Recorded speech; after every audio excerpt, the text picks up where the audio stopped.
Me llamo César Olivar, soy figurinista de profesión. Uy, figurinista, o sea, diseñador de vestuario para artes escénicas. Y aquí en IDEP doy clase tanto de las asignaturas que tienen que ver con las artes escénicas, una asignatura que tenemos en el tercer curso de moda, como iniciación, más luego un posgrado en forma de máster que lo damos para los posgraduados, ¿no? Y que durante ese año hacemos una insistencia muy fuerte sobre todo lo que es el diseño de vestuario exclusivamente enfocado a las artes escénicas, para nada ni moda de calle, ni todas esas cosas que ya se supone que ya las saben nuestros alumnos. Entonces, os cuento todo esto para que veáis cómo tenemos enfocado el curso y luego empezamos ya con la sesión. Nosotros trabajamos en 3 trimestres. En el primer trimestre trabajamos lo que sería, nos sirve como de introducción a lo que es la materia, entonces trabajamos el vestuario para teatro y ópera.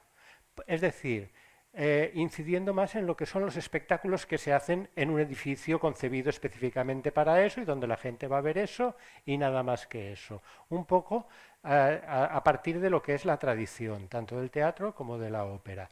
Y ahí aprovechamos para hacer en ese primer trimestre la clase que vamos a hacer hoy, que es cómo nos encaramos a un texto, cómo decodificamos un texto muy complejo. He escogido hoy un texto difícil, un texto de precisión, por así decirlo, para cómo empezamos a extraer información de ahí antes de decidir qué es lo que queremos llegar a diseñar, obviamente, porque estamos al servicio de la idea de un autor que además vivió hace más de 100 años, escribió la obra hace más de 100 años y tenía en mente una serie de cosas, y nosotros hoy en día, si queremos revisar esa obra o cualquier otra, tenemos que ver qué partes de esa obra son actualizables para un público de hoy en día, porque si no estaríamos haciendo simplemente arqueología de cómo se representaba en su momento y tal, como un museo. Y el teatro no es un museo, el teatro sabéis que es un ser vivo, ¿no? Que requiere cada día de renovación. Entonces, lo que hacemos es extraer qué partes, qué informaciones nos da el autor, qué pistas, porque los autores son puñeteros, ¿eh? Ellos quieren que se haga la cosa de una determinada manera y te lo dejan escrito. Entonces tú tienes que decir, vale, bueno, de esto que me dejó escrito este señor, ¿qué tengo que hacer caso y qué puedo modificar sin traicionarle, por así decirlo? Vale, pues esa es una de las clases de las más importantes que hacemos, pero no la única. Obviamente también enseñamos a dibujar figurines con la figura, con paños, en movimiento, en diferentes posiciones, porque el dibujo es una de las herramientas más importantes que necesitamos y necesitamos dominarla. De hecho, la clase de dibujo sigue durante todo el curso en muchas sesiones y se anima a que la gente dibuje mucho más por su cuenta, porque al final lo que tenemos que hacer para vender nuestra idea es hacer un dibujo maravilloso que convenza a todo el mundo. Pero primero nos tiene que convencer a nosotros. Y para convencernos a nosotros tenemos que justificar lo que estamos haciendo. El diseño de vestuario teatral, ya cuando digo teatral me voy a referir ya directamente a todo el tipo de artes escénicas. Me resulta mucho más fácil compendiarlo así. El diseño de vestuario teatral tiene que cumplir una función. La función, sobre todo, es arropar al personaje, arropar al actor que da vida a ese personaje, ¿vale? Ayudarle, darle herramientas para poder defender su discurso. Por lo tanto, tenemos que ayudarle a que se pueda mover de una manera coherente a la época o a su propio físico. Tenemos que ayudar a que se pueda entender cómo es su carácter, cómo es su psicología, cómo es ¿cómo le diríamos? Su capacidad de gastar en la ropa que lleva. ¿Vale? No es lo mismo vestir a un personaje de clase alta, por supuesto, que a personajes de clase media o clase baja que tienen menos acceso a la ropa. Bueno, pues todos eso son cosas que cuando diseñamos moda ni nos planteamos, pero cuando diseñamos teatro nos lo tenemos que plantear y muy bien. Además, necesitamos conocer cómo es la moda de una determinada época, de un determinado momento. ¿vale? Cómo se vestía la gente y por qué lo hacían así. ¿Qué razón había? ¿Qué razones sociales, razones climatológicas o de qué? O disponibilidad de materiales. No son iguales los materiales que había en la Edad Media que los que había en el siglo XIX. Entonces, tenemos que ver siempre cuando trabajamos sobre todo en una cuestión de época, tenemos que saber cuál era la tecnología y la disponibilidad de los materiales que había en un determinado momento, qué colores estaban de moda o qué adornos y qué costumbres había en general en muchas cosas. Bueno, es una enciclopedia lo que tenemos en la cabeza y tenemos que ordenarlo de alguna manera. No siempre utilizamos todos esos conocimientos, sino simplemente están ahí y los aplicamos cuando tenemos ocasión de hacerlo. ¿Vale? Enseñamos, por lo tanto, a encontrar todas estas claves que que son como herramientas que nos van a ayudar a que nuestro cuadro, nuestra pintura sea más rica, sea más atractiva y pueda llegar a transmitir mejor al espectador lo que queremos hacer. No todo es diseño, también hay el dinerito, porque esto ¿quién lo paga? ¿Vale?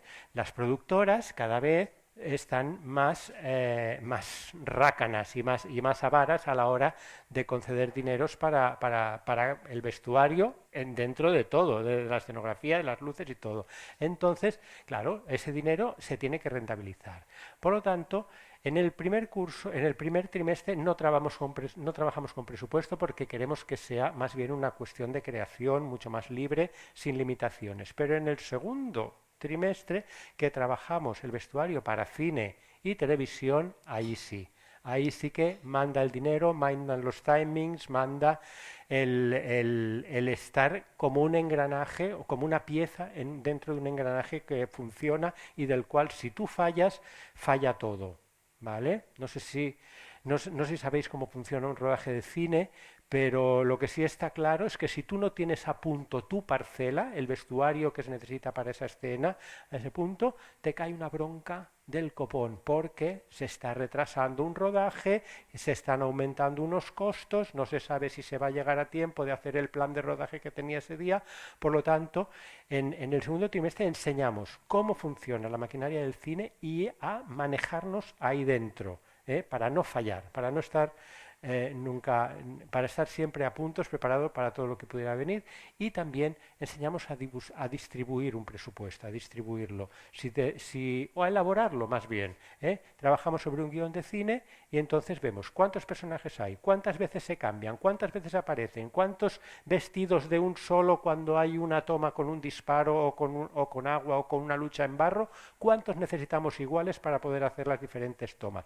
Todo eso clink, clink, clink, va sumando. Y llega un momento en que podemos decir, bueno, pues hacer esta película hoy, a día tal, vale este dinero. ¿Vale? Y también el material personal humano que se necesita y una serie de material de apoyo como son pues burras, armarios, camerinos portátiles, etcétera, una serie de cosas. Todo eso lo enseñamos en el segundo trimestre. ¿Qué es un rollo? Para nada, es algo muy interesante porque cuando sabemos distribuir todos esos recursos, lo podemos aplicar a cualquier trabajo que hagamos. Nosotros lo enseñamos en el más difícil, que es un rodaje cinematográfico, una producción de cine. Pero eso, en pequeña escala, lo podemos encontrar en un teatro de aficionados o lo podemos encontrar en una pequeña compañía o lo podemos encontrar en una compañía de ballet y siempre vamos a poder aplicar ese mismo criterio a cualquier espectáculo. Una vez lo conozcamos, de verdad que ya no hay vuelta atrás. Es como el que te enseñen la fórmula para poder desarrollar el trabajo, más allá de la creatividad. ¿Vale? Eso ya va por su cuenta. Y en el último... Sí, dime.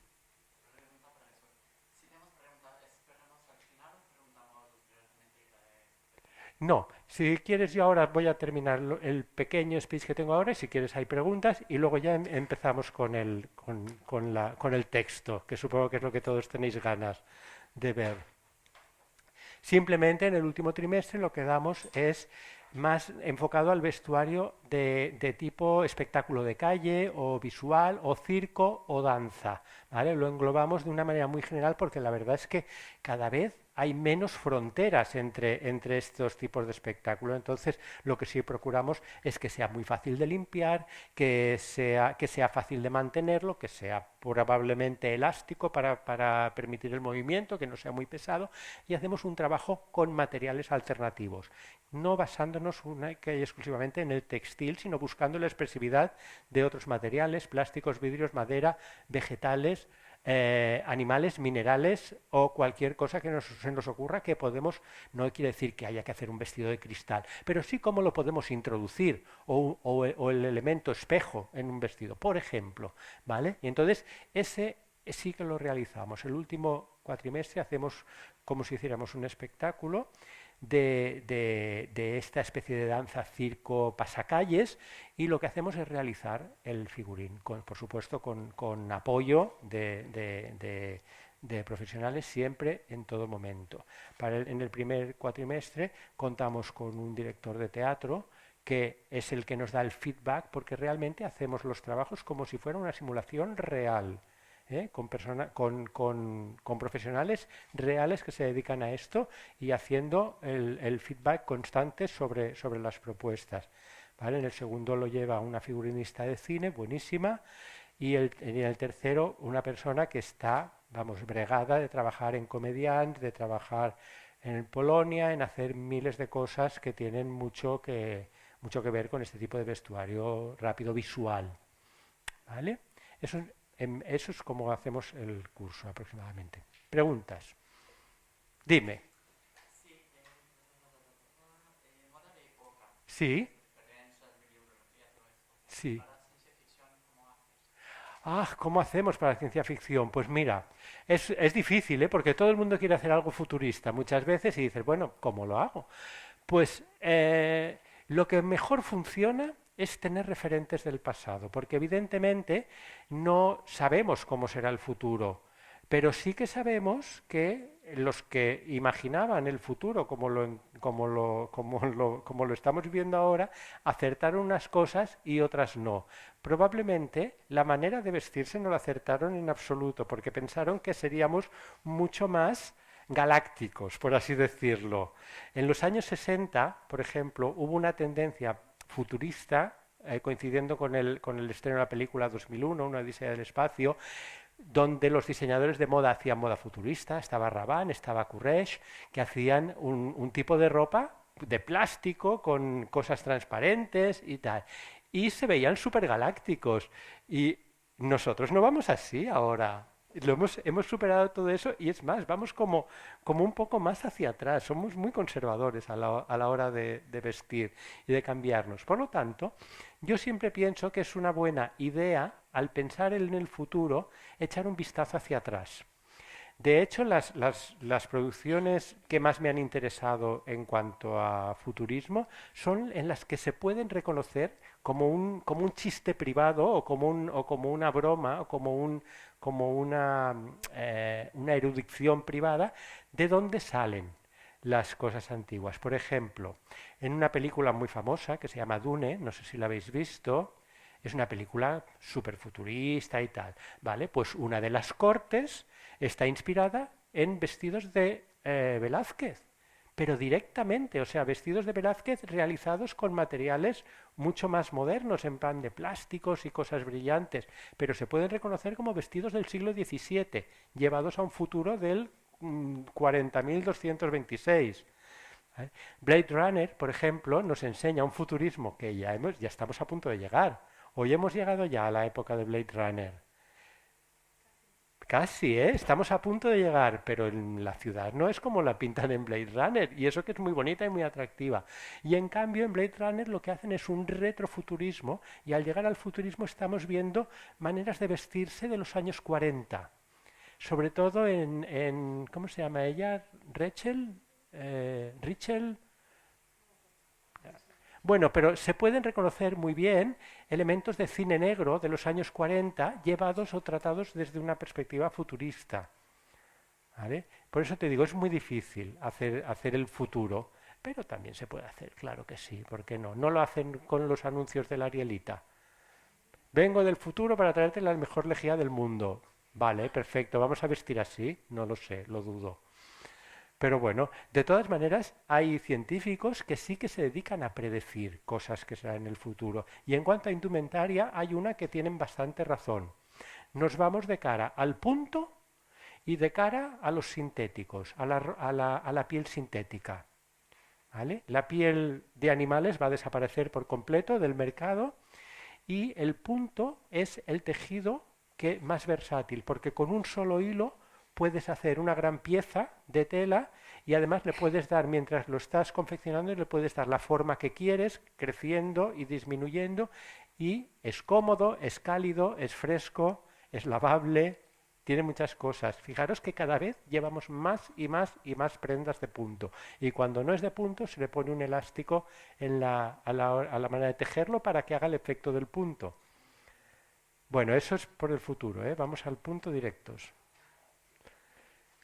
¿Sí? ¿Alguna pregunta más?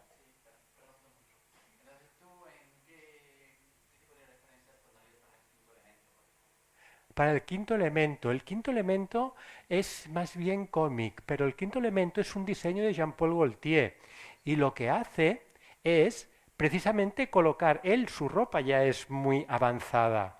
Entonces él lo que hace es utilizar sus ropas, muchas veces cosas suyas de colección, revisitadas para enseñar el futuro.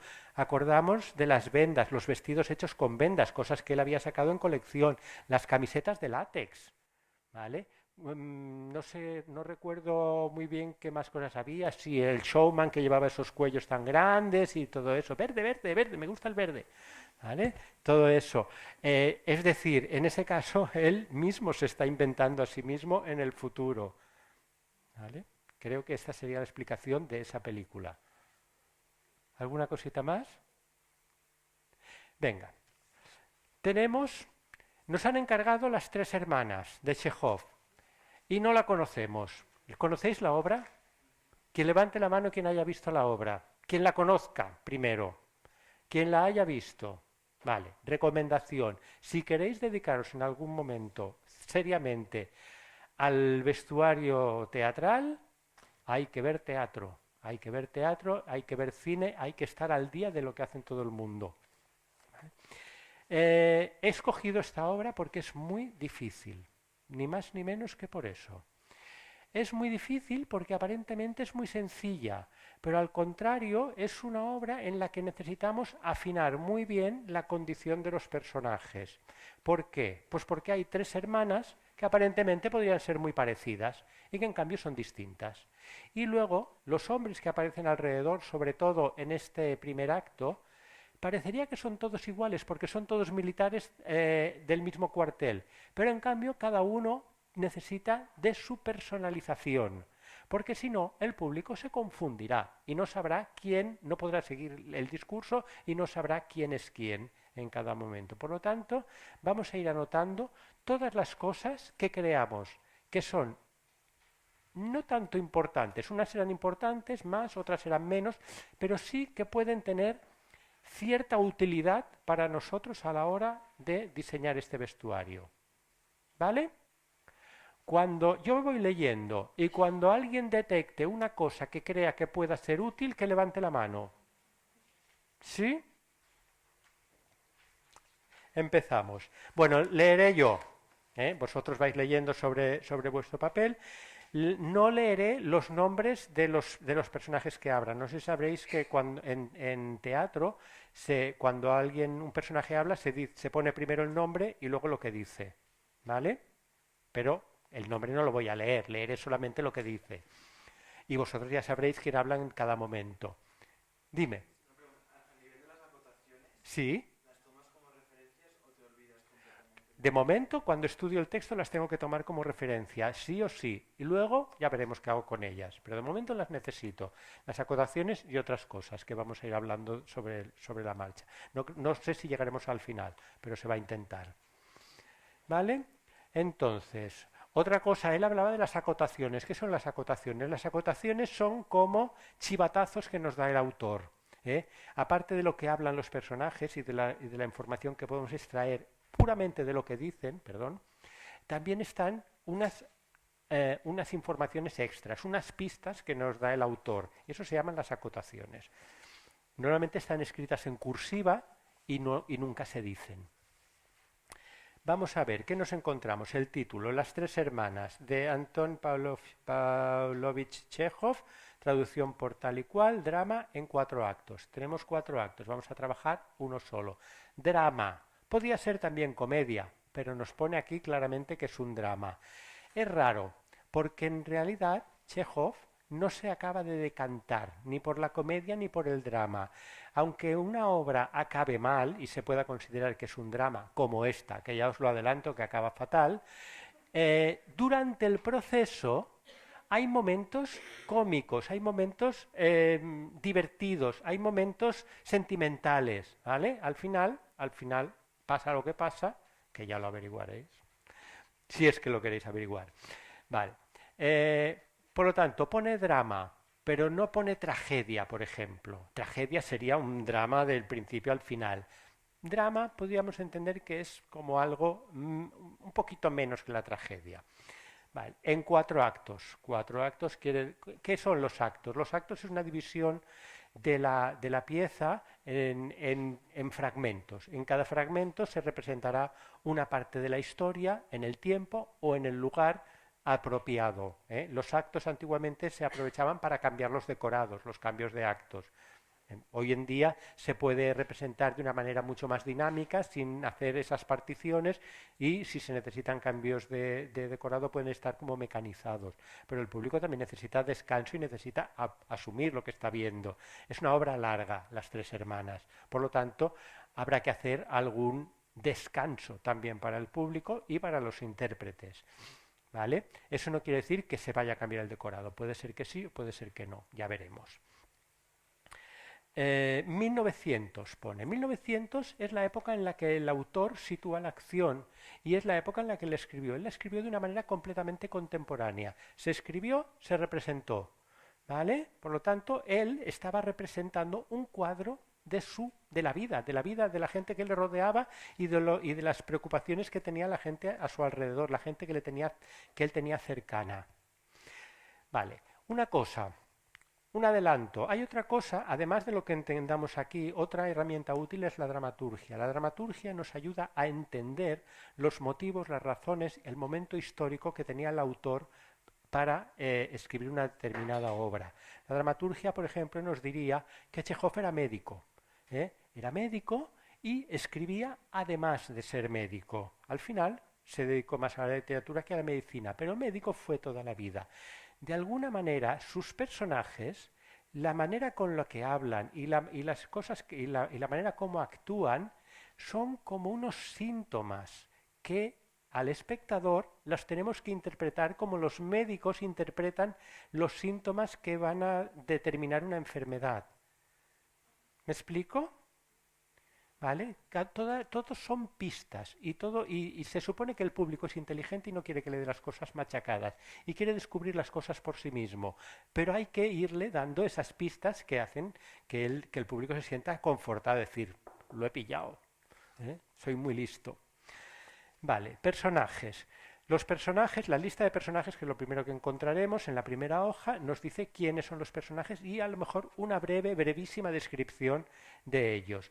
Estos personajes están ordenados por un orden que sería de importancia social. No quiere decir que sean los más importantes para la obra los que están aquí, pero si la acción pasa en la casa donde bueno, todavía no lo sabemos, os lo adelanto, en la casa donde viven las tres hermanas con su hermano y que son huérfanas tanto de padre como de madre, el cabeza de familia, según el criterio del siglo XIX, era el hermano, aunque no fuera el hermano mayor, era el hombre, el varón sobre el que recaía la responsabilidad de mantener la casa, la familia, las hermanas, etcétera.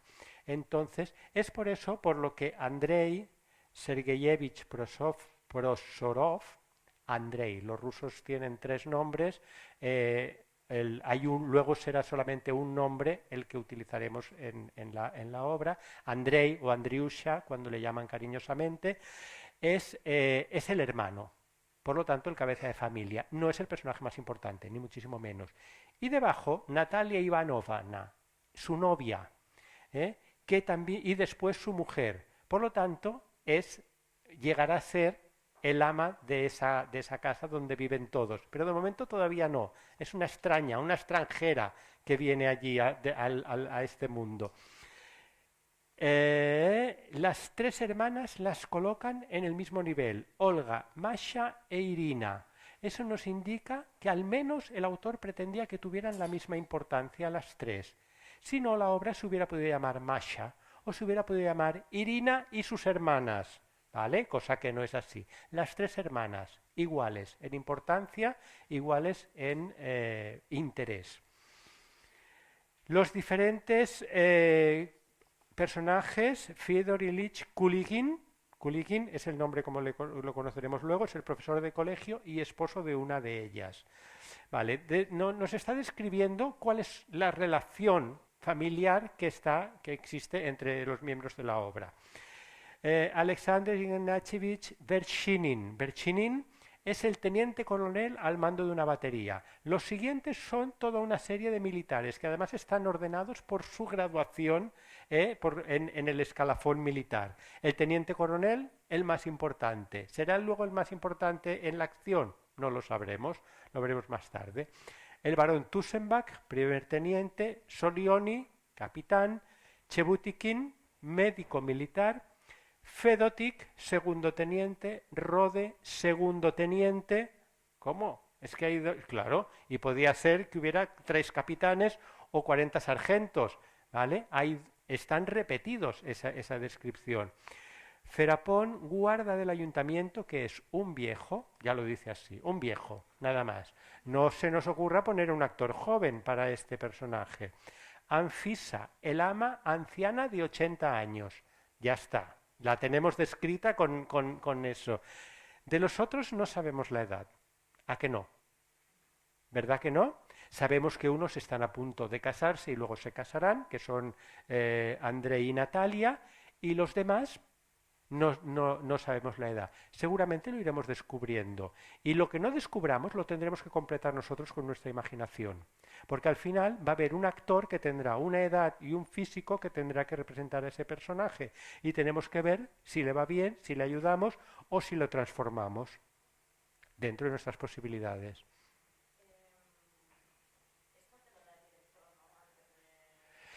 Depende. Lo primero que dice el director es te llama un día y te dice, hola, ¿qué tal? ¿Qué haces? ¿Estás haciendo algo? Y dices, pues no sé, ¿qué me propones? Y dice, pues mira, es que voy a montar Las tres hermanas. ¿Te gustaría hacerlo? Digo, sí, claro que me gustaría hacerlo. ¿Conoces la obra? Sí, sí, sí, no la conozco. ¿Vale? Pues puede ser, en este caso es una obra muy conocida y es muy fácil que en tu época de estudiante la hayas leído o la hayas visto alguna vez representada. Pero si no, no, es igual. Entonces dice, te paso la obra y hablamos. Entonces te pasa la obra y lo primero que haces es leerla. ¿Por qué? Porque él tendrá muchas cosas que decirte, pero si tú no conoces la obra, lo que te diga retendrás la tercera parte, la cuarta parte o la quinta parte, ¿vale? En cambio, si la conoces, será mucho más fácil poder ubicar las indicaciones de él. Y a la vez también, porque inmediatamente cuando empiezas a leer la obra, ya te haces tu lista. Uy, 1, 2, 3, 4, 5, 12 personajes. Bueno, a ver cómo evoluciona. De momento ya son 12 vestidos, ¿vale? Eso tiene un coste, que son dinero. Segundo acto, no aparecen todos, aparecen la mitad, pero se han cambiado de ropa. 1, 2, 3, 4, 5, 6. Vale, todo eso suma. ¿Vale? Al final, en las primeras reuniones te dirán, bueno, o dirás tú, bueno, ¿y qué presupuesto tengo para hacer esto? Y te dirán, pues 3.000 euros. Pues dirán, pues nada, pues va a ser que no, porque no se puede hacer, ¿vale? ¿Me explico? Entonces sí que hay que conocer la obra precisamente para poder hablar, porque si no, no puede ser que digas, ¡ay, qué ilusión, me vuelvo loco! Sí, sí, sí, la quiero hacer, la quiero hacer, la quiero hacer. Y luego te dicen, bueno, sí, pero es que para todo tenemos 1.000 euros. Y dices, bueno. Y entonces, que, ya te has comprometido, jajaja. ¿Vale? Entonces, todo esto se habla muy al principio. Con la obra leída, hablando con el director y habiendo ya pactado los términos del contrato, del cachet o del presupuesto de que disponemos, es cuando nos ponemos a hacer nuestro trabajo de diseñadores, ¿no? Y empezamos con a hacer los bocetos, para dar con la idea, empezar a investigar, a ver por dónde quiero ir, por dónde quiero llevarlo, y con eso el director vamos con una primera línea de bocetos y se habla, se discute. Pues mira, sí, esto va bien, esto no. Me había pensado que este color, pues no, este color no me va bien, no sé qué. El decorado, ¿cómo va a ser? Pues todavía se está elaborando, pero va a ser un decorado simbólico. Ay, y entonces el vestuario, ¿qué hacemos? ¿Lo hacemos realista o no lo hacemos realista? Pues mira, ¿tú qué opinas? No lo sé. Vale, pues todo eso son cosas que se van hablando en estas reuniones. ¿Vale? El tema de traducciones, no se puede que cambiando de un idioma a la otra el texto cambiamos bastante. Sí, no. Cambia sobre todo el lenguaje. El sentido general es muy difícil cambiarlo. Sí que es verdad que algunas expresiones o palabras son intraducibles a todos los idiomas. Entonces hay que buscar lo que más se parezca. Ahí está la gracia de los buenos traductores. Normalmente los mejores traductores son poetas porque saben trabajar muy bien con las palabras, con el significado de las palabras y con el lenguaje. Y entonces a la hora de traducir, si no encuentran un equivalente, buscan algo que esté en la misma categoría en la lengua a la que se traduce. ¿Vale? Pero ese no es nuestro trabajo. Nosotros nos dan el texto ya. Seguimos. Seguimos con acotaciones. La acción tiene lugar en una ciudad de provincia. En, en una ciudad. ¿Sí?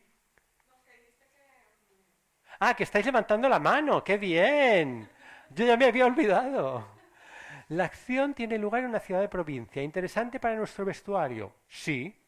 En el siglo XIX no se vestía igual en París que en Moscú, que en Valence, que en Nuremberg, que en Albacete. ¿Vale? Por lo tanto, una ciudad de provincia sin especificarnos, lo que sí ya sabemos es que es en Rusia. Eso sí, lo sabemos, ¿eh? ¿Lo sabemos o no lo sabemos? Pudiera ser que evitáramos esa localización tan determinada y quisiéramos hacer un tipo de obra mucho más universal y desubicarlo. Dime. Así como en la ópera es habitual que cojan una ópera y por ejemplo, en Salga, que viene a ser la sirenita, lo colocan en un barrio como puede ser el Raval y de una sirenita una prostituta. Sí, ¿Esto puede pasar? Que lo coloquen en Albacete. claro, ¿qué puede pasar? De hecho, como más universal es el autor y como más universal es el tema, más facilidades hay para trasladarlo de ese contexto inicial. Fijaros, por ejemplo, Shakespeare, sus temas son muy universales y, de hecho, los directores en raras veces hacen un montaje historicista de las obras de Shakespeare, sino que se busca actualizarlo, ponerlo en un contexto paralelo, pero que se entiendan las motivaciones de los personajes y el sentido de la obra.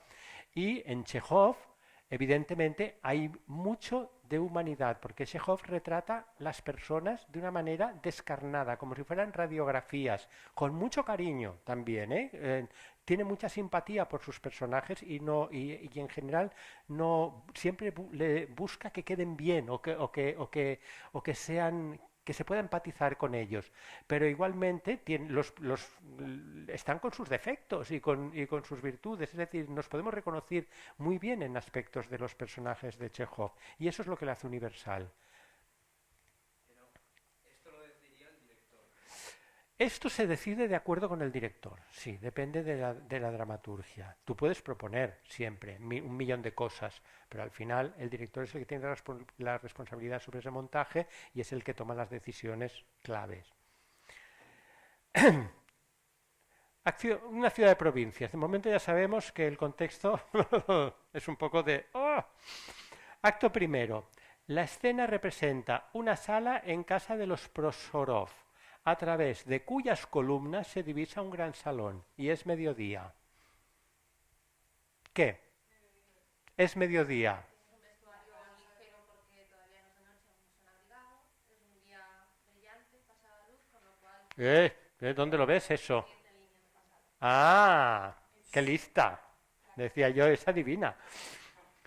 pero es mediodía, con lo Es cual mediodía. Es mediodía, es las 12 del mediodía. Por lo tanto, ¿y Y la casa. La casa nos indica muchas cosas, porque la casa es como un gran vestido que nos viste a todos, nos viste a nuestra familia y nos viste a nosotros mismos. La casa. ¿La casa cómo es?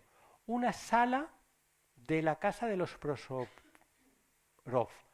a través de cuyas columnas se divisa un gran salón. Vale, mi casa no tiene columnas, ni a través de esas columnas se divisa un gran salón. Por lo tanto, nos está diciendo qué tipo de casa es, ¿no? Es una casa, por lo menos, de la burguesía hacia arriba. ¿Eh? No te dice tugurio debajo de una escalera donde se cuela la humedad. ¿A que no? ¿Quién tiene salas con columnas entre varios salones de su casa? No es fácil hoy en día. Vale, por lo tanto, estamos en una casa burguesa hacia arriba. En la calle brilla un sol alegre y en el salón se dispone la mesa para el almuerzo. Si es mediodía, se está disponiendo la mesa para el almuerzo. ¿Quién dispone la mesa para el almuerzo? ¿Mm? Todavía no sabemos quién lo dispone, pero enseguida lo vamos a saber, porque todos los personajes que habitan en la casa están en escena, por lo tanto, tiene que haber alguien que esté disponiendo la mesa de servicio, la mesa en el otro salón. ¿Quién será? El ama puede ser una de ellas, pero puede ser que también haya unas criadas que estén en el fondo colocando esa mesa, preparando esa mesa para un día que va a ser un poco especial. No es un día de cada día. Lo veremos en el texto. Vale. Ahí lo dejo. Hay alguien que está poniendo la mesa por ahí. Olga, ya tenemos a la primera de las hermanas, vestida con el uniforme azul de profesora de un colegio de niñas. Tenemos color y cómo es el vestido. Nos está diciendo azul. Azul celeste, azul Prusia, azul marino, azul eléctrico. No nos lo dice. Nos dice que es azul y que es un uniforme de colegio, de un colegio de niñas. ¿En qué colegio de niñas las profesoras van uniformadas? Porque que las alumnas vayan uniformadas es bastante normal, pero que las profesoras vayan uniformadas hoy en día es muy difícil. En un colegio de monjas, dices tú, pero no es una monja, Olga. Es un colegio de señoritas, un colegio de Rusia de finales del siglo XIX. Si lo hiciéramos hoy en día, ¿tendría sentido ponerle un uniforme a este personaje si lo hiciéramos actualizado?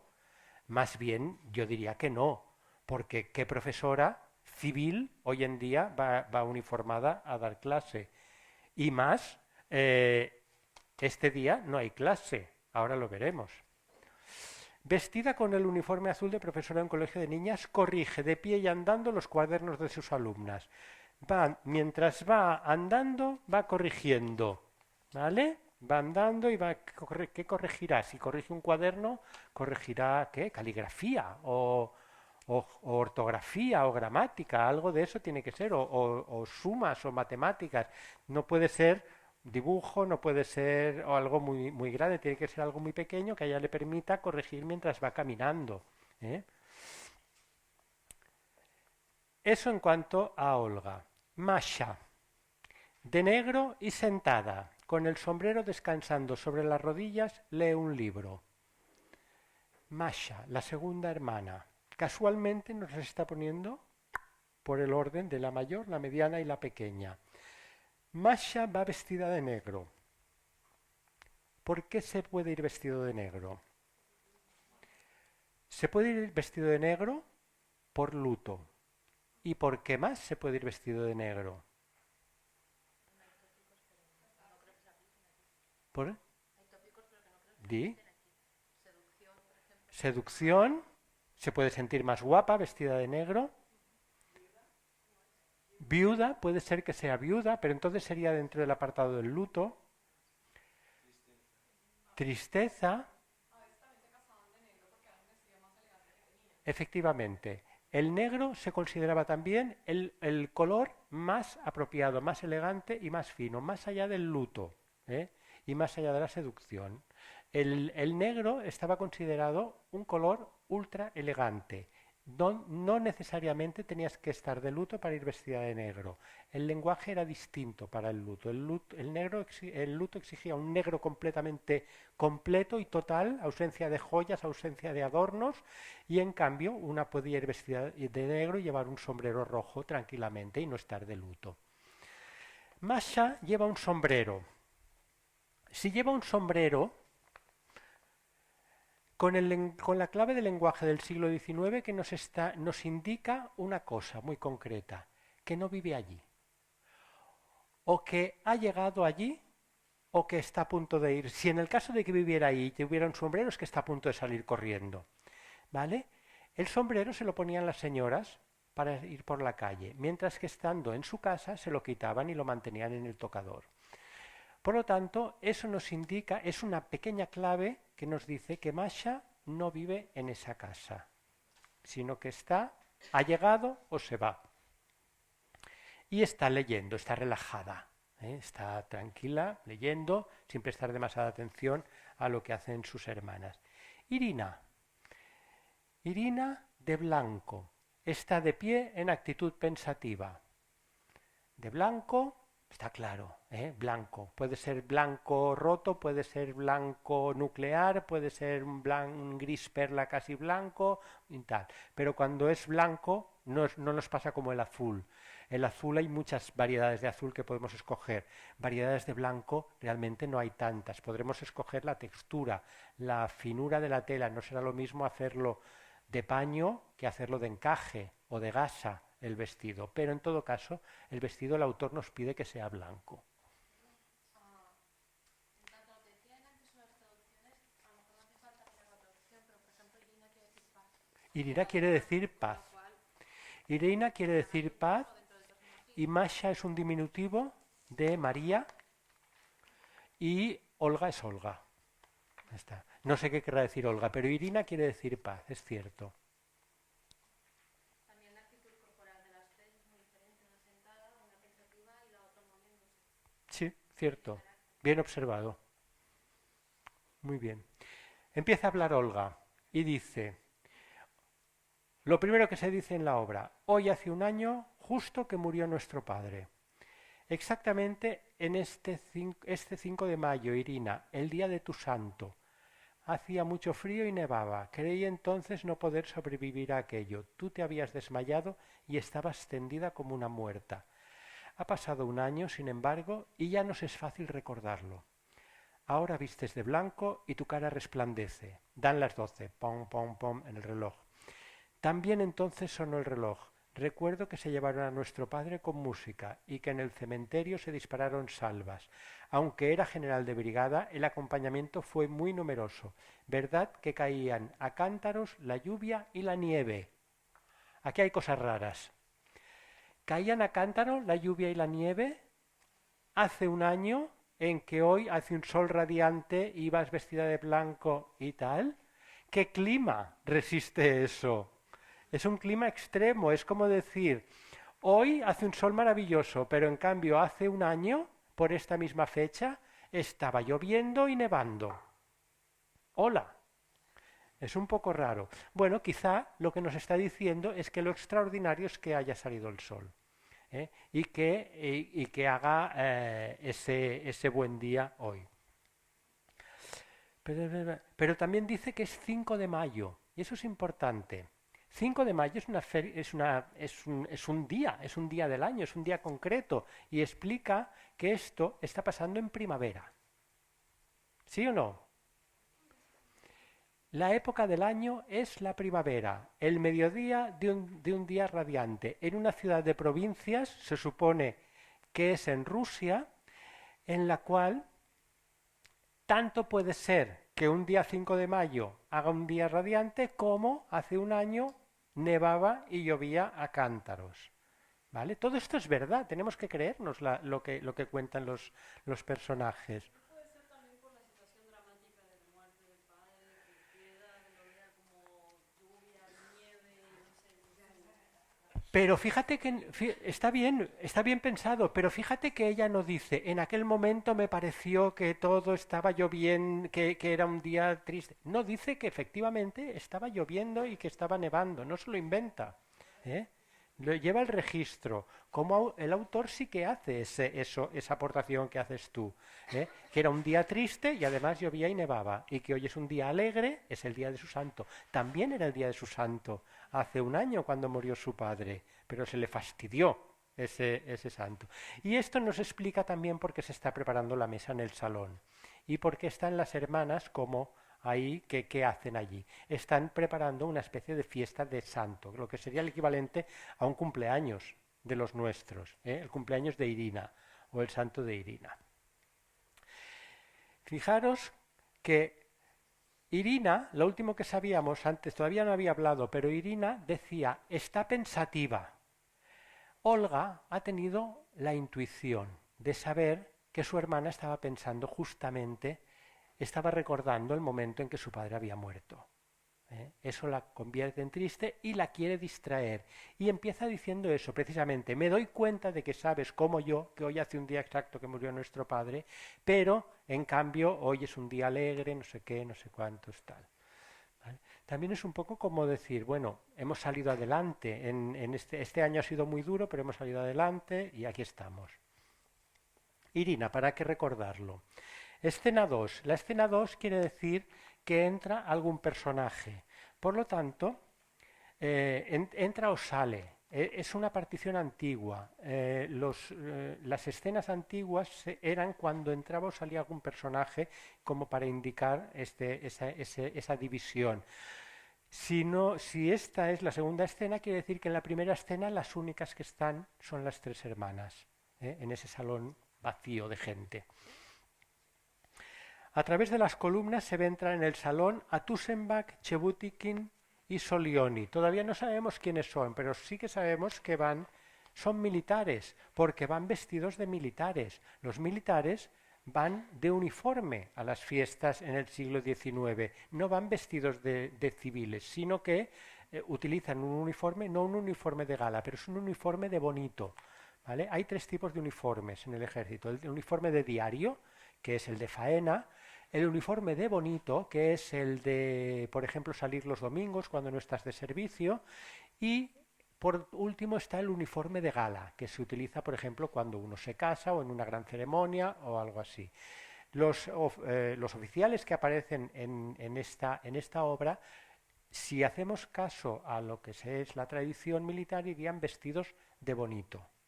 Con su uniforme no de diario, sino el uniforme un poquito más sofisticado.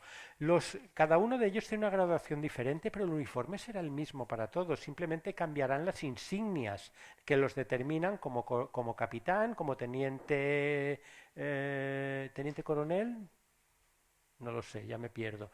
Capitán, segundo teniente, etcétera. Eso quiere decir que la base de los uniformes es la misma, pero las insignias son distintas. El público no va a percibir las insignias. El público, a la distancia que estamos aquí, va a ver a los cuatro bichos vestidos de militar. Entonces, ahí lo que vamos a tener, ahí empezamos ya con nuestra precisión. Tenemos que entender muy bien cómo son esos personajes de distinto y también cómo son los físicos de esos actores que los encarnan para poder diferenciarlos y para, en principio, unos hombres que van vestidos de una manera prácticamente idéntica, podamos realmente personalizarnos y contextualizarlos a cada uno de una manera aislada. Porque si no nos parecerá que habla una masa y no sabremos muy bien, no entenderemos la acción ni nada de lo que pasa. ¿Vale? Por lo tanto, ojo con esos militares. Tenemos que ir apuntando cualquier cosa que nos llame la atención, que nos sirva para diferenciarlos. Olga, hoy no hace ningún frío, se pueden tener las ventanas abiertas de par en par y sin embargo los abedules no han abierto todavía. El abedul es un árbol que se da sobre todo en el norte de Europa, no en el sur. Aquí hay muy pocos abedules. Hay abedules en el Pirineo, pero en cambio el abedul es un árbol que, por ejemplo, en Noruega, en Finlandia, en Suecia, en Rusia, hay bosques de abedules, porque es un árbol del norte. hace 11 años que nuestro padre recibió el mando de la brigada y que salimos con él de Moscú. Vale, tenemos una pista. Estas hermanas eh, vivieron o nacieron o se criaron cuando eran más jóvenes en Moscú. Hace 8, no Moscú, la capital de Rusia, un lugar donde, desde luego, muy distinto en cuanto a oferta cultural, por ejemplo, de lo que sería una ciudad de provincias, donde han ido a parar desde hace 11 años. ¿Vale? No sabemos todavía la edad que tienen las hermanas, pero ya vamos teniendo pistas. Hace 11 años que viven allí. ¿Vale? Por lo tanto, llevan 11 años pudriéndose en una ciudad de provincias. Ellas que estaban destinadas a ser las reinas, las estrellas de la sociedad moscovita del siglo XIX. ¿Vale? Eso crea un sentimiento de frustración, pobrecitas. Vamos a ver. Hace 11 años que salimos con el de Moscú. Recuerdo perfectamente que en Moscú, en esta época, a primeros de mayo, todo está ya florecido, inundado de sol y hace un tiempo hermoso. 11 años y aún me acuerdo de aquello como si me hubiera ido de allí ayer, Dios mío. Cuando me desperté esta mañana había tal cantidad de luz, vi la primavera, el alma se me emocionó y deseé ardentemente volver allí. ¿Vale? Habla lo que se le ocurre a la cabeza. Ojalá pudiéramos volver a Moscú. Todas se pasan la obra diciendo que quieren volver a Moscú. No les gusta esa ciudad de provincias. ¿Vale? ¿Qué más? Fijaros, Moscú, para nosotros que vivimos en una ciudad mediterránea, ¿cómo diríais que es el clima en Moscú? Yo diría que es frío, ¿no? En general, comparado con Barcelona, no lo conozco, pero vamos, creo que es más frío que aquí.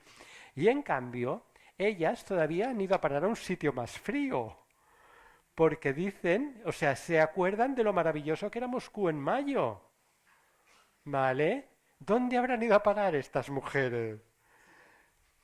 No están cerca de Moscú, porque si no sería fácil coger un tren e ir a pasar un fin de semana, ni tampoco están cerca de San Petersburgo. San Petersburgo es la otra capital de Rusia, en el norte. Entonces, si esta ciudad de provincias no está cerca de ninguno de esos dos focos culturales que tanto podían interesar a esas mujeres. ¿Dónde han ido a parar estas pobres locas que no saben, o sea, que no pueden, no tienen acceso a volver o a pasar ni siquiera 4 días en Moscú de una manera razonable, cosa que las satisfaría enormemente? Pues una ciudad de provincias perdida en Rusia, en los Urales, en Siberia, en Lituania, que entonces era, o Lituania o Letonia, no sé, que entonces formaban parte también de Rusia, incluso Finlandia formaba parte de Rusia, ¿vale? Han ido a parar en el culo del mundo, están allí perdidas y abandonadas. Chebutikin dice diablos. Tusenbach, claro, no son más que tonterías. Masha, pensativa, con la cabeza inclinada sobre el libro, silba ligeramente una canción. Masha ni les ha saludado ni nada. Han entrado los hombres y ella sigue con su libro y canturreando mientras lee, está silbando una canción. Olga. Diablos, es como decir... diablos, es como una expresión como decir caramba o como decir ostras o no lo sé, quiero decir, ¿qué sentido le podía dar o sea, es una respuesta al Parlamento de Olga o simplemente está él con sus pensamientos o está discutiendo con otra persona? Eso sí que es trabajo del director. Justificar ese diablos. Ese diablos, a ver si está referido a la acción o a lo que están diciendo ellas o pertenece a una escena paralela que en ese momento llama la atención del público como para romper la tensión. ¿Vale?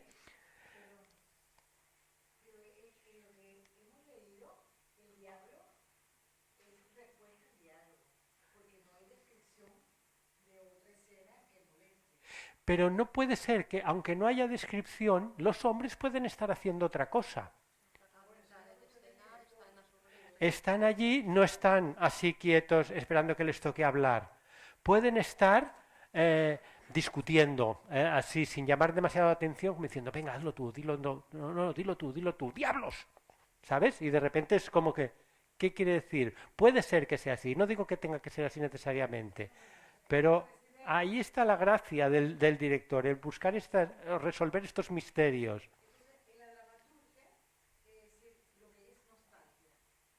¿Sí?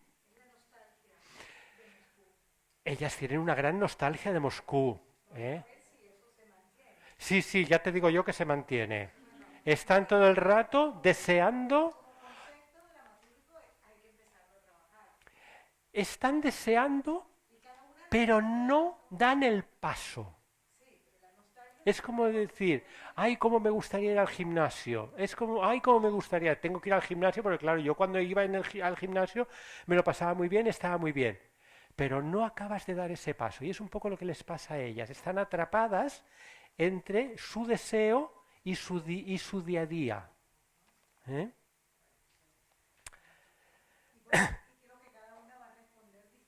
Probablemente, claro, ahí está la riqueza, porque si no sería, las tres hermanas son idénticas. Ya se nota, ya, tú ya lo has notado. De momento hay una que pasa de todo, ¿no? Y hay otra que es la única que habla, porque Olga solamente, Irina, perdón, de momento solo está contestando así con frases cortas.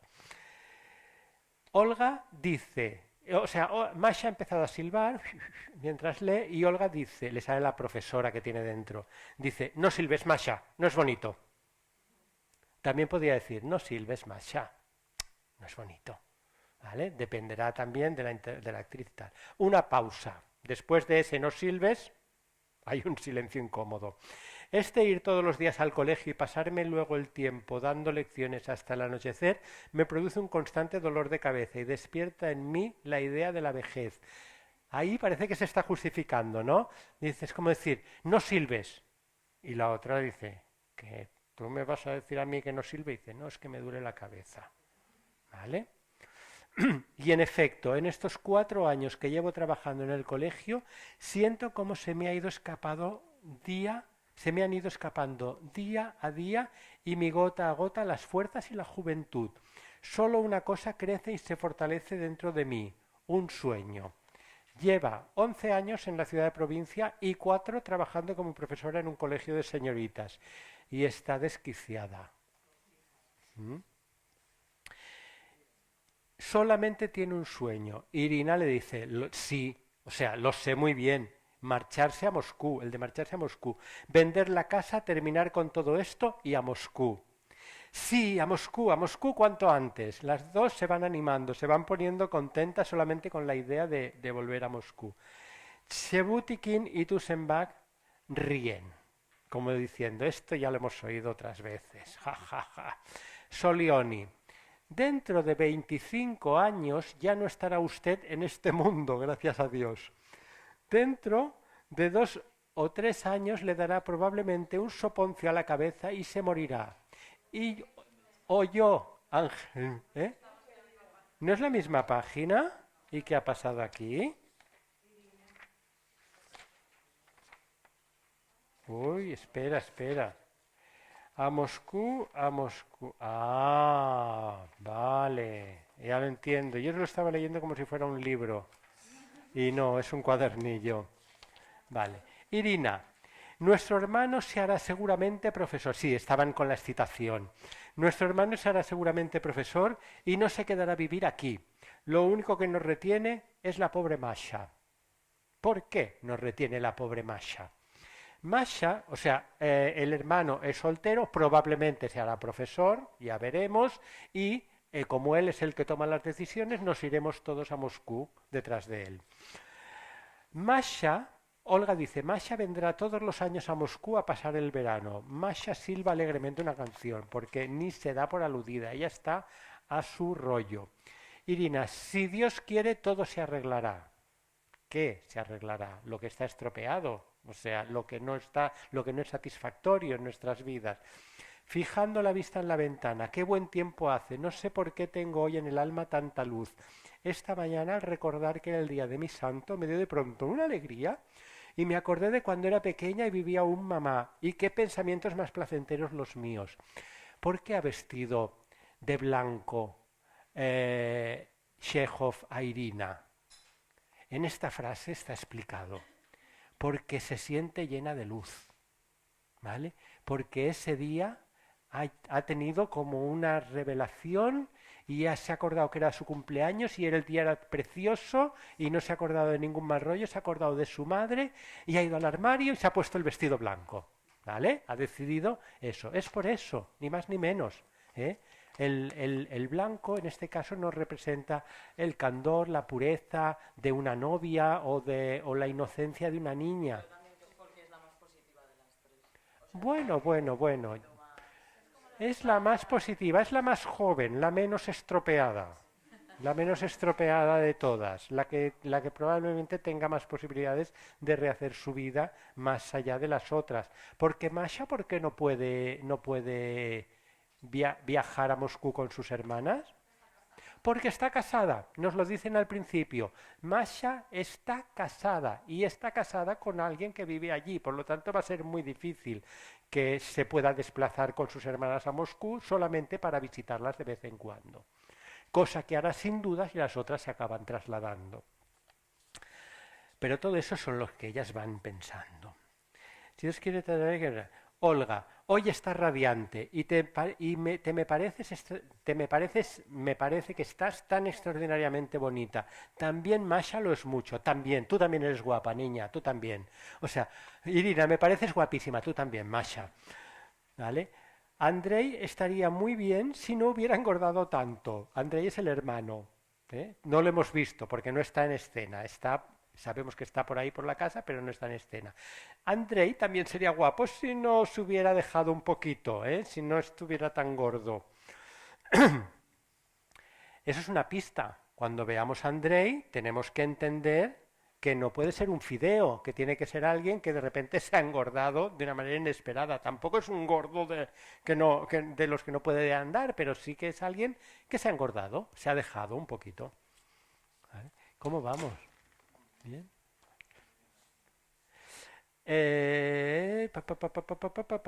Vale, Andrei estaría muy bien si no hubiera engordado, lo cual no le va. Yo, en cambio, he envejecido y he adelgazado mucho. Olga nos dice. Envejecida y adelgazada. ¿Vale? Todo eso son palitos que vamos poniendo en nuestra ficha Olga. Si lo dice ella, seguramente lo dirá porque lo siente así. No lo dirá para que le digan, no, no, usted está muy bien, señora Olga. ¿No? Lo dice y y todo el mundo parece decir, pues sí, estás vieja y estás flaca.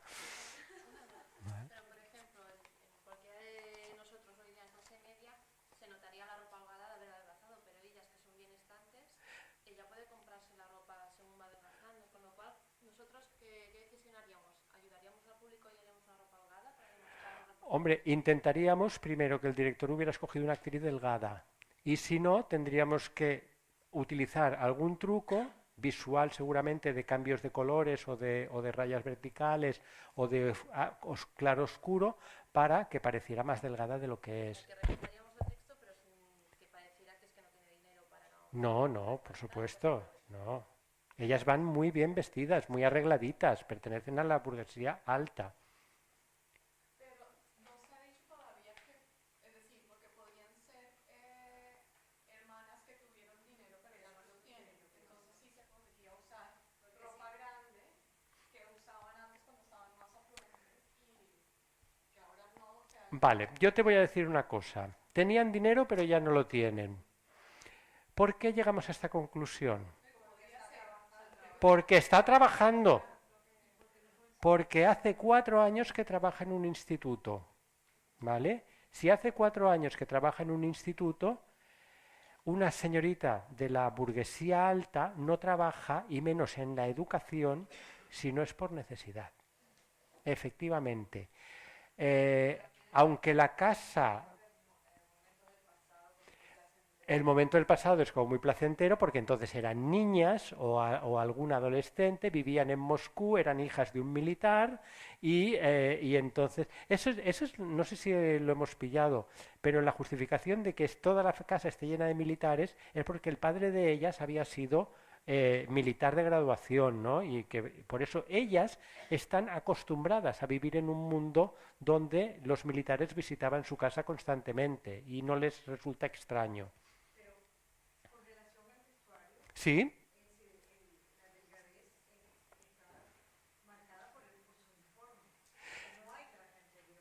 no, la delgadez está marcada por... Sí, sí, claro, por el uniforme. El uniforme es el que tiene.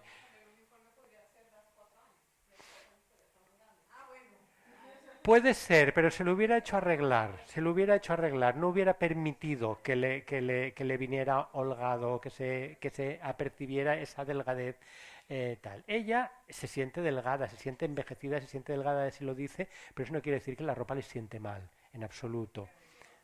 ¿Vale? No, también se puede jugar como un efecto dramático, por supuesto, pero no sé si vale la pena. Bueno, ya veremos. ¿Por dónde íbamos?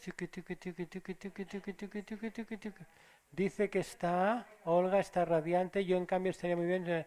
No, no, no, no, no, no, no, no. Ah, es muy importante esto. Yo he envejecido y adelgazado mucho, seguramente por lo que en el colegio me enfado con las niñas. Hoy, por ejemplo, que estoy libre y en casa, ¿y vas de uniforme? Hola. Estoy libre y en casa, no me duele la cabeza y me siento más joven que ayer. No tengo nada más que 28 años. ¿Os daba la impresión de que tenía 28 años este personaje hasta ahora por la manera de hablar y por lo que cuenta? ¿No, verdad? Hubiéramos dicho que tenía de 40 en adelante. Y en cambio es como se siente. O sea, tiene 28 años y efectivamente se siente envejecida prematuramente. Y ella lo achaca a que son las niñas del colegio que la vuelven loca. ¿Vale? Habrá más cosas probablemente. Pero ese es un dato importante y además está en el texto. Dice, tengo 28 años. Hola.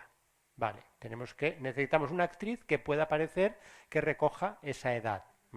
Año más arriba, año más abajo. ¿Vale? Si Olga es la hermana mayor, veremos cuánto tienen las otras.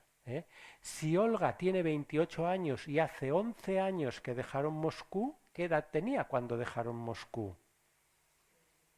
28 menos 11, 17 años. 17 y 11, 28. 17 años, le hicieron la putada de la vida, ¿no? O sea, justamente a los 17 años, que era cuando una señorita podía ser presentada en sociedad y podía alternar, ir a las fiestas, a los teatros, no sé qué, no sé cuántos, de repente la meten en un tren y la mandan con sus hermanas pequeñas a Siberia. Y las tienen allí en una ciudad de provincias, en una casa maravillosa, porque es el jefe del destacamento o lo que sea, pero podridas en mitad de la estepa. ¿Vale? Vamos entendiendo más cosas, ¿no? De ese envejecimiento prematuro de Olga. No tengo más que 28 años, claro que todo está bien, que todo es voluntad de Dios, resignación, pero se me figura que si estuviera casada y tuviera que pasarme el día en casa, estaría mejor.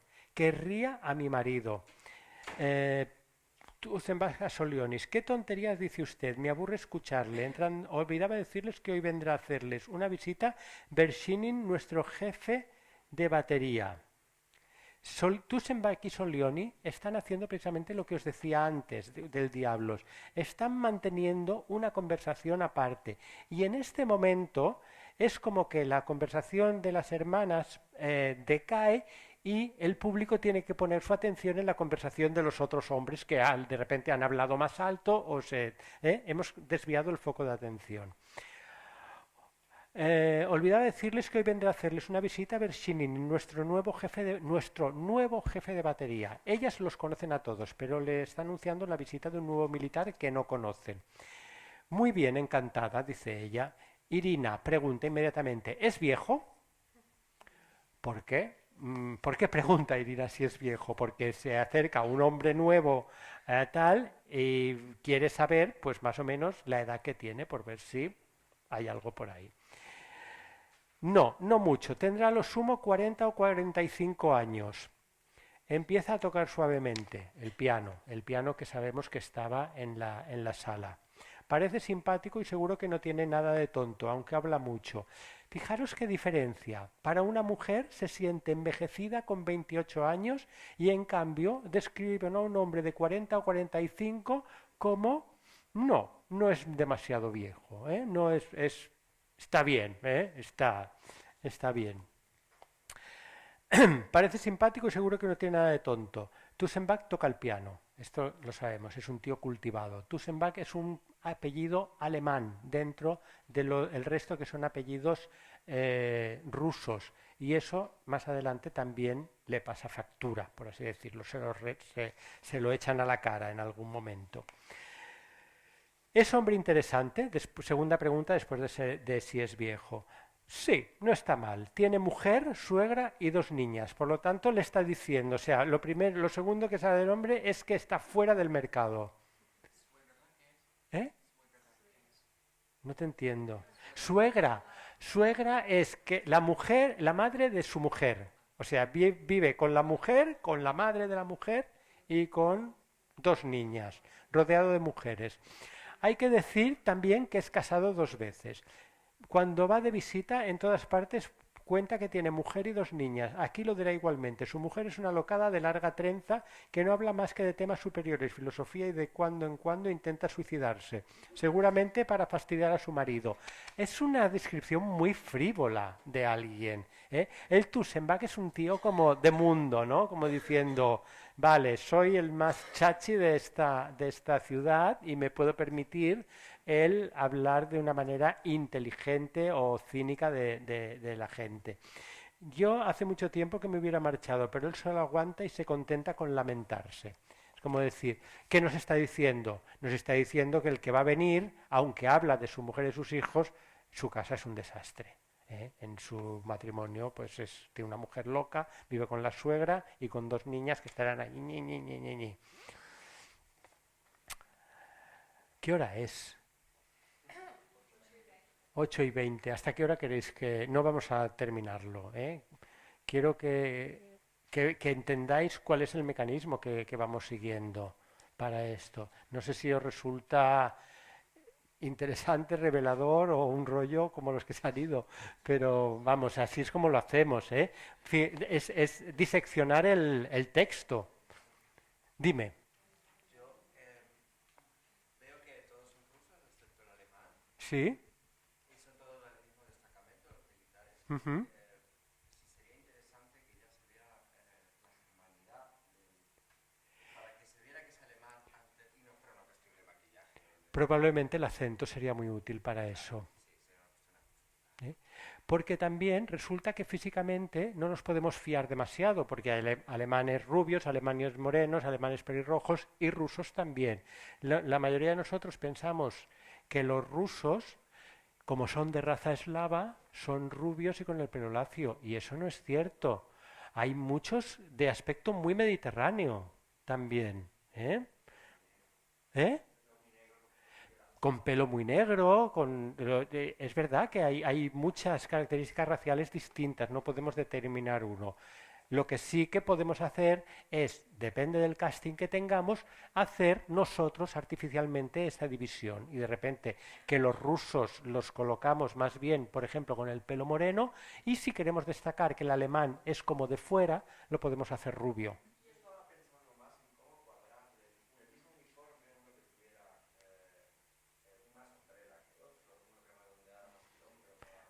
Esos son trucos que usamos para transformar el cuerpo ligeramente, las sombreras, los rellenos, los corsés interiores y cosas así para poder transformar realmente el cuerpo.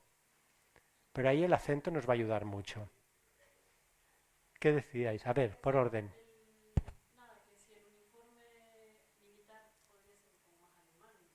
No, no porque son todos pertenecen al mismo destacamento, al mismo regimiento. Probablemente peluquería y acento, acento.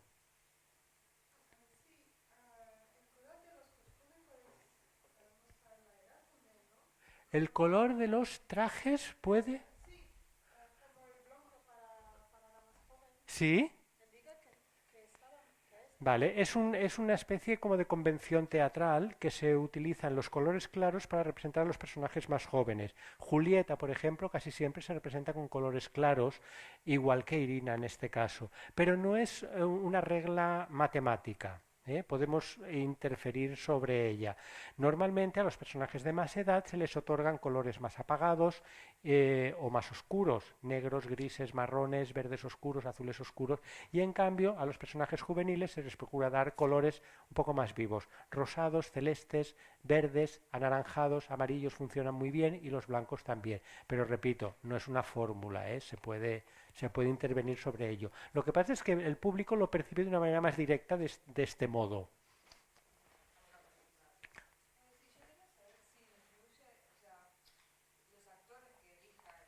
Sí,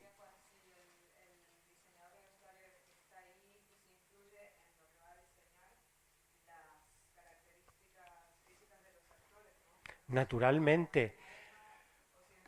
Cuando hacemos un montaje de teatro, un proyecto teatral, casi siempre nos van a decir qué actores son, ¿eh? Lo normal.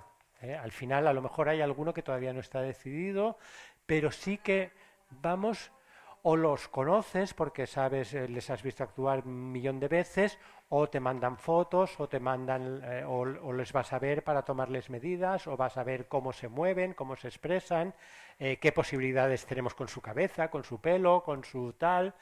Y entonces, sí, por supuesto, como cuanta más información tengamos, mucho más mejor. Evidentemente, el director, cuando escoge un casting, lo hace pensando también en que los físicos de esos actores ayudan a la idea que él tiene de los personajes.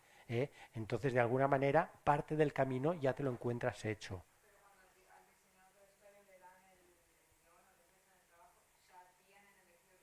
Casi siempre, casi siempre. Al menos los principales ya están apalabrados. ¿Quién preguntaba por aquí?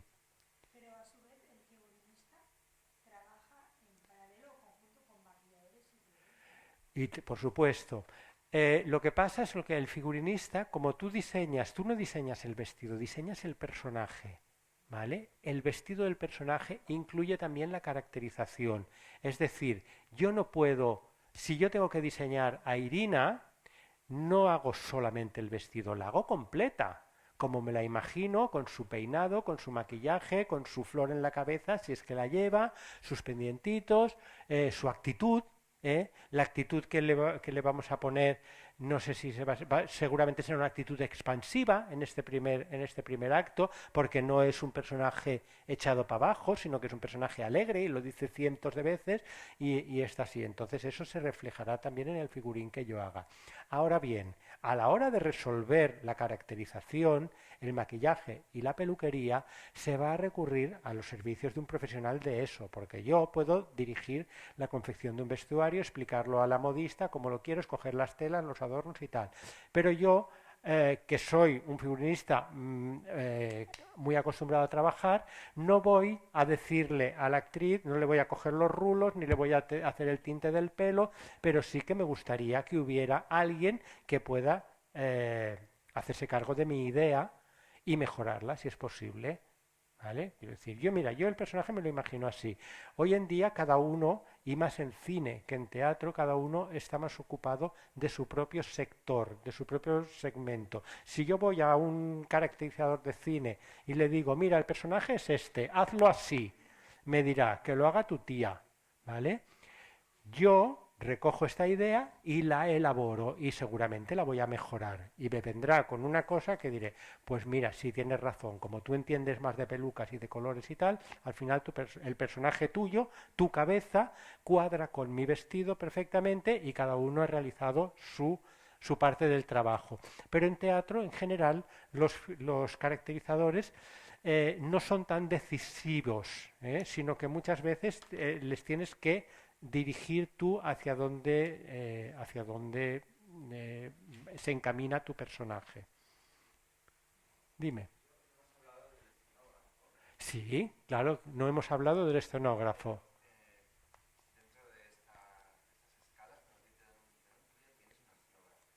No siempre. Casi siempre la manera de trabajar es simultánea. Es decir, el director se reúne con el escenógrafo, con el iluminador, con el figurinista por separado. Pero llega un momento en que tenemos que ver lo que estamos haciendo cada uno. ¿Vale? En la última obra para la que hice un vestuario, que es la Shirley Valentine, que se ha estrenado hace apenas un par de semanas, desde prácticamente las primeras reuniones trabajamos el escenógrafo y yo, cada uno su terreno, pero las presentaciones al director eran simultáneas, de manera que cada uno sabía perfectamente en qué punto estaba el proyecto del otro y poder equilibrar cosas, equilibrar colores. Claro, si Irina va de blanco, pero en otros casos a lo mejor podemos decidir que las tres hermanas llevan tres tonos de rojo, un rojo oscuro, un rojo medio y un rojo claro para cada una de ellas. Sería el equivalente al negro y al azul y al blanco, pero en cambio hemos decidido que todo el vestuario lo resolvemos en rojos. ¿Por qué? Pues porque nos va la vida en eso y lo defenderemos a muerte. ¿Vale? Sí. Hay que estar de acuerdo con el escenógrafo, porque si el escenógrafo te dice, vale, pues mira, tú lo vas a hacer en rojo, pues yo también lo voy a hacer todo de rojo. Y el de las luces también las va a hacer todas en rojo. Entonces, se va a abrir el telón, que va a ser rojo, y no vamos a ver nada. Porque todo, absolutamente todo, estará empastado, emborrachado del mismo rojo. Y dirán, pero bueno, ¿qué pasa ahí? ¿Se están moviendo gentes por dentro? ¿O qué dicen? ¿Quién está hablando? ¿Es la butaca que es roja o es Irina que es roja también? Por lo tanto, esto es un caso extremo, evidentemente, pero sí que hay que estar constantemente pendiente de cómo evoluciona el trabajo del escenógrafo, para poder ofrecer un buen producto a nuestros clientes, que son el espectador, el público. Luego tú. Sí, claro. Efectivamente. En teatro no hay director artístico. Digamos que la función del director artístico lo aglutina el director, pero dejando mucha más libertad a cada uno de los creadores de su campo.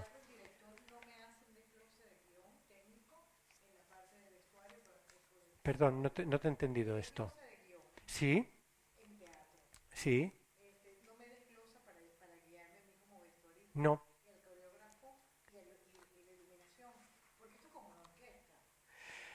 Sí, digamos que en todo momento el director sí que tiene la visión de cómo está el proyecto en cada uno de sus tal. Lo otro depende un poco más de la mano que tengas tú para decir, oye, ¿qué luces estás haciendo? ¿O qué estás preparando de iluminación? Va a ser, pues a mí, por ejemplo, cuando hicimos Casa de Muñecas, yo decía, es que la obra la veo muy cálida, muy cálida, muy cálida. Y me dijo el director, error. Tú hazlo cálido si quieres, pero las luces van a ser muy frías, porque yo quiero que el ambiente en esa casa sea glacial, sea gélido y las relaciones entre los esposos sean distantes. Entonces había creado un clima frío, con luces azuladas y grises en tal, ¿vale? Con lo cual, pues yo me dirigí en la dirección contraria, pero ya sabiendo lo que iba a pasar. Entonces yo hice todo lo contrario, hice un vestuario cálido, marrones, anaranjados, rojos, para que precisamente dieran esa calidez que le faltaba al decorado. Es más, solamente hice un personaje de color azul Y cuando ese personaje entraba en escena, que era un personaje secundario, se impregnaba todo de la tristeza de ese personaje, porque se teñía el azul sobre el azul de la luz. ¿Vale? Era un efecto bastante chulo. Bueno, yo creo que lo vamos a dejar aquí, ¿verdad? Porque ya va siendo un poquito tarde. Claro.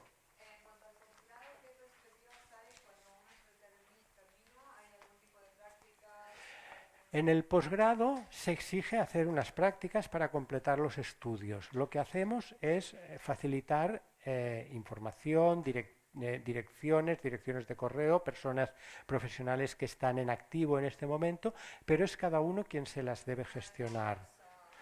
No, no hay una bolsa.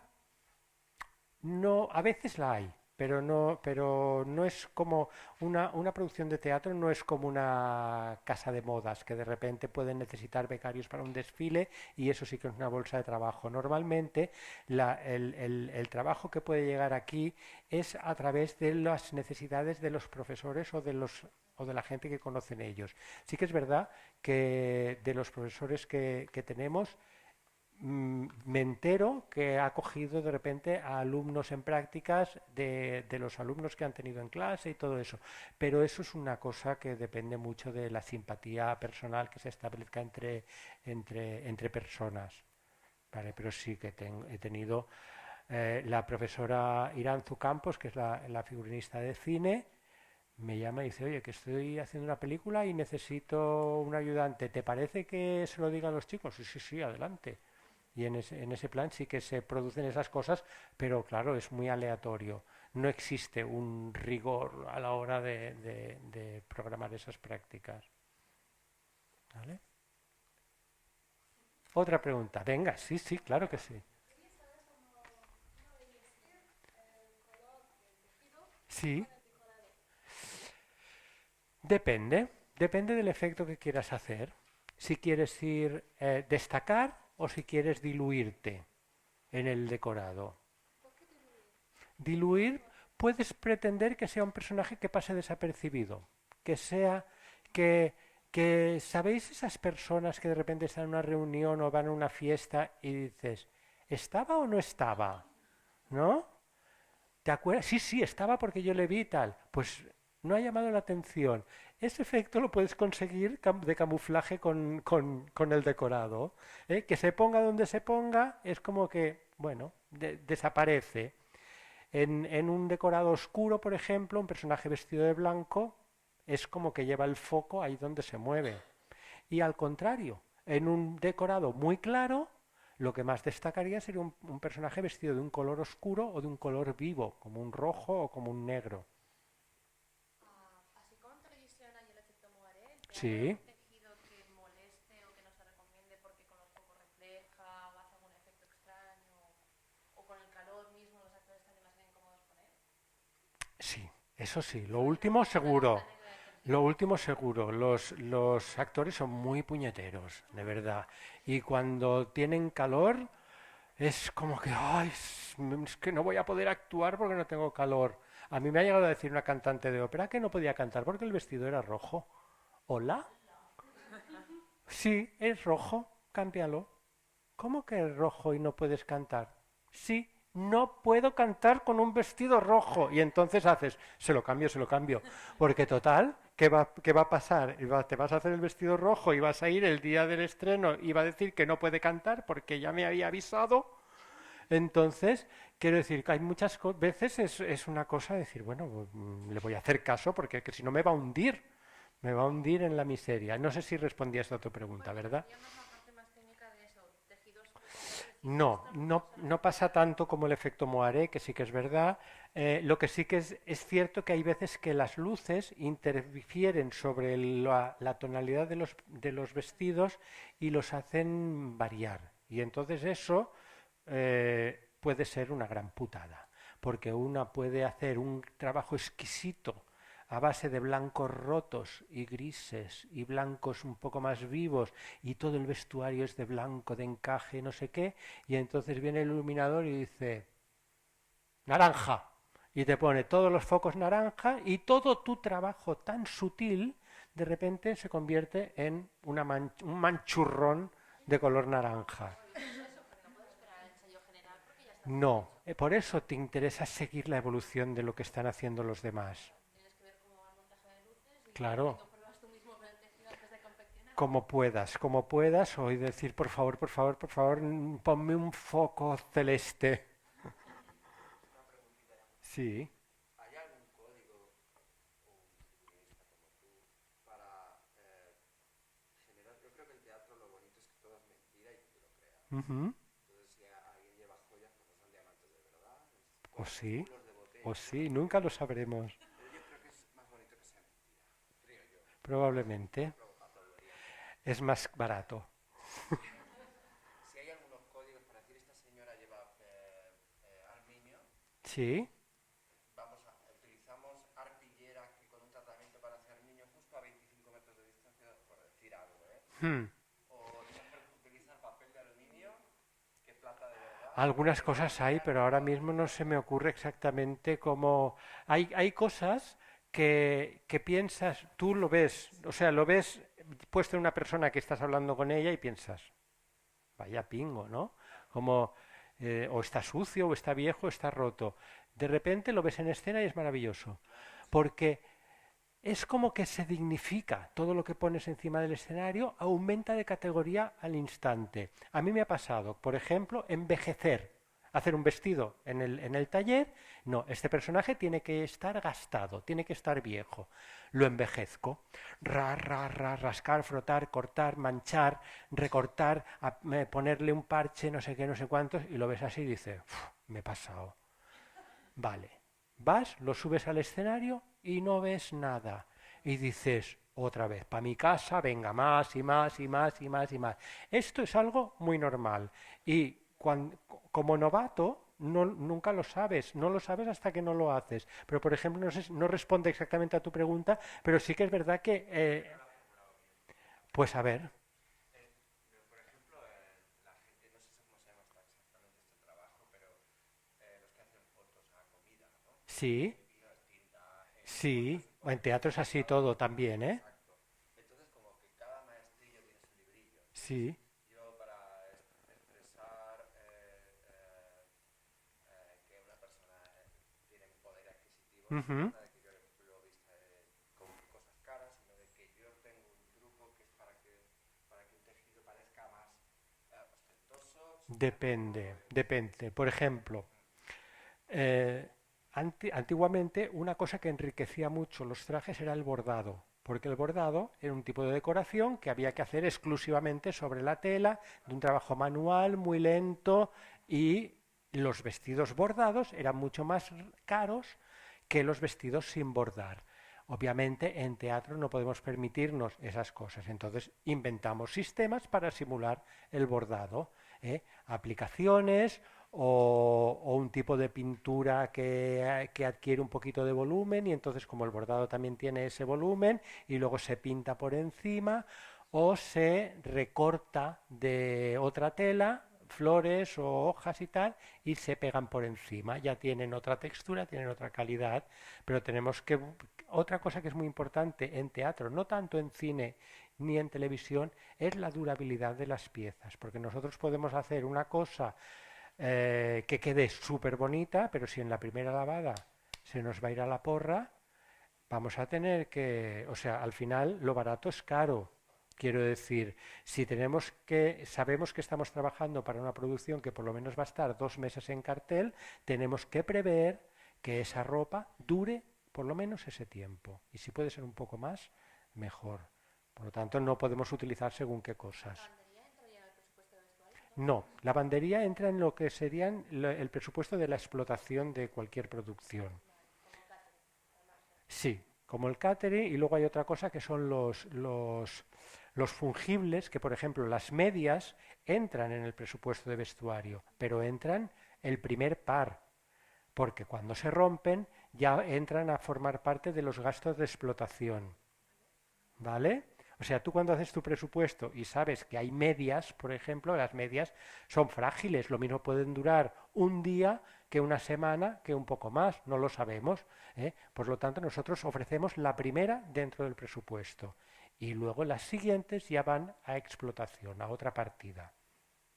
¿Vale? Igual que la comida, por ejemplo, o una flor fresca que tuviera que aparecer en cualquier montaje, eso son los fungibles, es un elemento que desaparece en cada representación. Una rosa que tengan que deshojar, por ejemplo. O en una obra que había en el Teatro Nacional hace años, que cocinaban un ragú entero y entonces lo cocinaban en escena. Cada día había que cocinar un ragú por completo. Entonces, con la pieza de carne, con la cebolla, con el tal, y entonces se cocinaba de verdad. Eso era un fungible, eso costaba una pasta. ¿Alguna última pregunta? Última, ¿eh?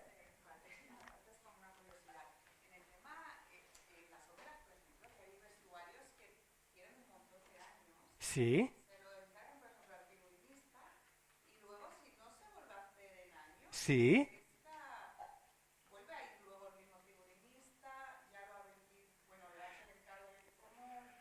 Mira, normalmente después de la explotación, la ropa queda en propiedad de quien la ha pagado, como es natural, la productora. Pero es muy difícil que se pueda volver a utilizar en las mismas condiciones que estaba durante la obra. Sí que se reutiliza, por ejemplo, para ensayar otras cosas o se queda en el almacén y algún día, pues, hoy no hay presupuesto de vestuario, pues mira, agarra esta camisa, esta falda, estos zapatos y todo eso y se combina de otra manera. Pero utilizarlo como se había utilizado originalmente es muy difícil. Pero hasta cuando quieres montar la misma obra que montaste 10 años atrás, tu cabeza ya es otra, tú ya lo harías de otra manera y si tienes la oportunidad lo haces de otra manera. No en mi caso, porque una obra que hice hace 25 años se volvió a remontar como una especie de homenaje después del montaje, que fue las bodas de Fígaro, las nosas de Fígaro que se hizo en el Lliure. Y resulta que en el Lliure se había conservado el vestuario original, que yo lo hice cuando era un chicharelo. Entonces lo tenían allí conservado, lo habían usado para ensayar, lo habían usado las camisas, los zapatos ya no existían, los sombreros hubo que hacerlos de nuevo, pero el 80% del vestuario existía todavía y lo reciclamos. Lo volvimos a utilizar exactamente, si no era para el mismo personaje, para otro que le fuera bien. Hubo que hacer 2 o 3 figurines nada más, de nuevo, porque estaban completamente desaparecidos o las tallas eran tan distintas que no había manera de aprovecharlos. Pero eso fue como un regalo que me dio a mí la profesión. Después de casi 30 años que me dijeron, bueno, ¿lo quieres hacer? Y yo, pues claro, por supuesto. Era como decir, vale, lo que hice hace 30 años, que entonces ya me pareció una maravilla, porque aquella hora me lo pasé bomba haciéndola, encima tengo el regalo de poderla volver a hacer o mejorarla por mí mismo unos años más tarde utilizando los mismos... ¿eh? Y lo bien que lo hacía. Y decir, esto aguantado porque estaba bien hecho. Y ver todo, los remates, los bordados, porque le hice bordados y de todo. Los detalles, las telas que ya no conseguían ninguna parte y decir, qué bien hecho estaba. Bueno, pues ya está. Muchas gracias a todos. Gracias.